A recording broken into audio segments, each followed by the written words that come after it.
मुख्यमंत्री 22 अगस्त 2025 मसीह गोटे घोषणा कले जो कि कहगला कि कनिष्ठ शिक्षक योजना भित्तिक भाव जो नियुक्त होती नियमित करा मुख्यमंत्री को घोषणार 7 मास पूरा बसी किंतु ए पर्यंत माननीय मुख्यमंत्री घोषणा कार्यकारी होना जदि 16 तारीख सुधा कनिष्ठ शिक्षक मान योजना भित्तिक सरकारी निर्देशनामा प्रकाश न पाए गवर्नमेंट ऑर्डर प्रकाश न पाए 17 तारीख ठारू भुवनेश्वर गांधी मार्ग में आमरण अनशन करूँ स्कूल बंद करूँ और कौन सरकारी कार्य सहायता करूँ ना यह केवल घोषणार सरकार नुहे तो विद्यालय गणशिक्षा विभाग मुख्यमंत्री कर्तृत्व अच्छी तो विद्यालय गणशिक्षा मंत्री मुख्यमंत्री की मानुंट तो ये मुख्यमंत्री 22 अगस्त 2025 मसीह गोटे घोषणा कले जो कि कहगला कि कनिष्ठ शिक्षक योजना भित्तिक भाव जो नियुक्त होती नियमित करा मुख्यमंत्री को घोषणार 7 मास पूरा बसी किंतु ए पर्यंत माननीय मुख्यमंत्री घोषणा कार्यकारी होना आम गणमाध्यम माध्यम मुख्यमंत्री को प्रश्न कहना चाहूँ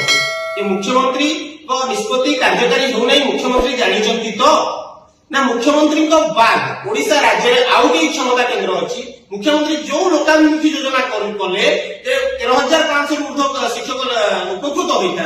प्राथमिक शिक्षा व्यवस्था ठिका योजना भित्तिक प्रथार उच्छेद होता अटके आउ किए रखी द्वितीय क्षमता केंद्र किए मुख्यमंत्री निर्देश को मानुनी मुख्यमंत्री निर्देश को कार्यकारी हवा दूनी बोध हुए विद्यालय गणशिक्षा विभाग मुख्यमंत्री कर्तृत्व अच्छी तो विद्यालय गणशिक्षा मंत्री मुख्यमंत्री की मानुंट तो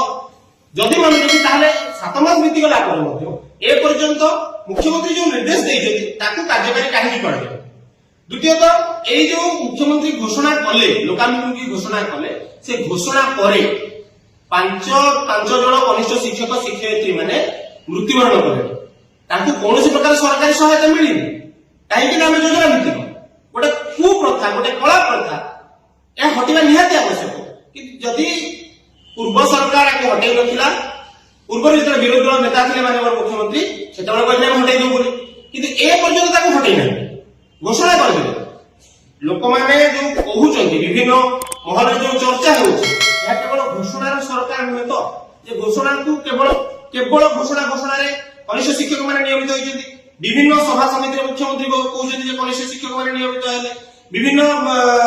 जो रैली होती भी कहते कनिष्ठ शिक्षक मैंने नियमित है राज्य स्तरीय विज्ञान मेला भी कहले कनिष्ठ शिक्षक मैंने नियमित है विभिन्न जगह बारंबार आश्वासना दूसरी किंतु से आश्वासना ए पर्यंत कार्यकारी होना यह मुख्यमंत्री गोचरार्थ अच्छी तो जदि ये जो घोषणा है माननीय मुख्यमंत्री जदि 16 तारीख सुधा कनिष्ठ शिक्षक मान योजना भित्तिक सरकारी निर्देशनामा प्रकाश न पाए गवर्नमेंट ऑर्डर प्रकाश न पाए 17 तारीख ठारू भुवनेश्वर गांधी मार्ग में आमरण अनशन करूँ स्कूल बंद करूँ और कौन सरकारी कार्य सहायता करूँ ना जहाँ भी भयावह परिस्थिति सृष्टि हो जहाँ भी